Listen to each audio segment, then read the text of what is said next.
ఈరోజు ఢిల్లీ నడిగడ్డ మీద జంతర్ మంతర్లో సోదరుడు బీసీ సంక్షేమ రాష్ట్ర అధ్యక్షులు మేకపోతుల నరేందర్ గౌడ్ ఆధ్వర్యంలో ఈ ధర్నా కార్యక్రమం తీసుకోవటం చాలా అభినందించదగ్గ విషయం. 1932లో బ్రిటిష్ వాడు సర్వే చేసిన తర్వాత ఈ దేశానికి స్వాతంత్రం వచ్చిన తర్వాత ఇప్పటి వరకు కూడా కుల గణన జరగలేదంటే మనం అర్థం చేసుకోవాలి.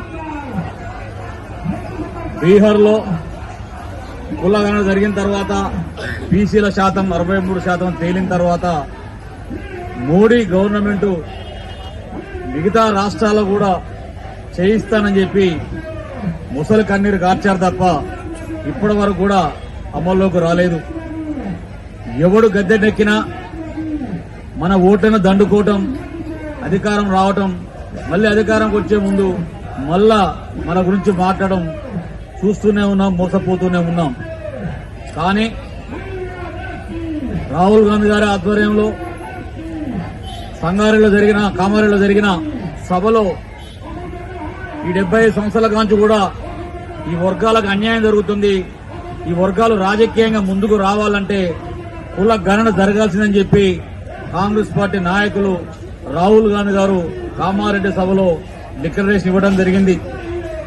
తదనంతరం తెలంగాణలో గత 10 సంవత్సరాలు పరిపాలించిన బీఆర్ఎస్ టీఆర్ఎస్ గవర్నమెంట్ కూడా కేసీఆర్ కూడా బీసీలను మోసం చేసి ఉన్న స్థానిక సంస్థల రిజర్వేషన్లు కూడా దాన్ని ఇంకా కుదించడం జరిగింది.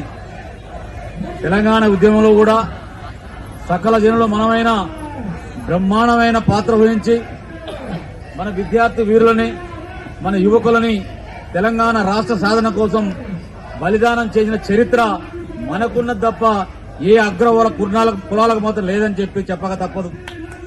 మన త్యాగాల మీద వాళ్ళ పునాదులు వేసుకొని, మన త్యాగాల మీద వాళ్ళు పరిపాలన చేసి తెలంగాణ రాష్ట్రాన్ని మొత్తం కూడా కొల్లగొట్టిన ఘనత ఆ అగ్రవర్ణ కులానికే దక్కుతుంది. రేవంత్ రెడ్డి గారి నాయకత్వాన తెలంగాణ ఇచ్చిన సోనియా గాంధీ రుణం తీర్చుకోవడం కోసం, ఏ తెలంగాణ కోసం అయితే 2 రాష్ట్రాల్లో కాంగ్రెస్ పార్టీని బలిపీఠం ఎక్కించిందో ఆ తల్లిని గుర్తు చేసుకుంటూ సకల జనులు కావచ్చు, విద్యార్థులు కావచ్చు, మేధావులు కావచ్చు, యువకులు కావచ్చు, తెలంగాణ ఇచ్చిన కాంగ్రెస్ పార్టీకి పట్టం కట్టాలని చెప్పి రేవంత్ రెడ్డి గారి నాయకత్వాన రాష్ట్రంలో కాంగ్రెస్ ప్రభుత్వాన్ని తెలంగాణ రాష్ట్రంలో ప్రభుత్వాన్ని ఏర్పాటు చేయడం జరిగింది. దాని తర్వాత రేవంత్ రెడ్డి గారు కూడా ఇచ్చిన మాట ప్రకారం ఇవాళ తెలంగాణలో 98% కులగణన మొత్తం కూడా సర్వే జరగడం జరుగుతుంది. ఇంకా 2% ఉన్నది. రాబోయే స్థానిక సంస్థలో మన వాటా మనకు వచ్చే విధంగా కాంగ్రెస్ పార్టీ ఖచ్చితంగా చేస్తుందని చెప్పి రేవంత్ రెడ్డి గారిని, రాహుల్ గాంధీ గారిని నమ్ముతున్నాం. అదేవిధంగా ఈ దేశంలో 190% ఉన్న బడుగు బలహీన వర్గాలు మనందరం కూడా మమేకమై దామాషా పద్ధతి ప్రకారం మన రాజకీయ వాటా మనం సాధించేంత వరకు మనం పోరాడాల్సిందే. ఈ జంతర్ మంతర్లో మిమ్మల్ని కూడా ఆదర్శం తీసుకుని రాబోయే రోజులు మొత్తం జంతర్ మంతర్ మొత్తం కూడా జన సముద్రంతోనే నిండే విధంగా అన్ని పార్టీల నుంచి కూడా మనం కదిలించే అవకాశాన్ని ఏర్పరచుకోవాలని చెప్పి మనం పనిచేయాలని చెప్పి మిగతా రాష్ట్రాల నుంచి కూడా మనం కదిలించే ప్రయత్నం చేయాలని చెప్పి అందులో తెలంగాణ మనం అగ్రభాగాన ఉండాలని చెప్పి ఇలాంటి కార్యక్రమాలకు ఎప్పుడు కూడా బడుగు బలహీన వర్గాలకు పెద్దపీట వేసింది కాంగ్రెస్ పార్టీ. నెహ్రూ కాంచి మొదలు పెట్టుకుంటే ఇందిరాగాంధీ, రాహుల్ గాంధీ, మన్మోహన్ సింగ్ వరకు కూడా ఇవాళ పేదవారికే అగ్ర తాంబూలం ఇవ్వడం జరిగింది.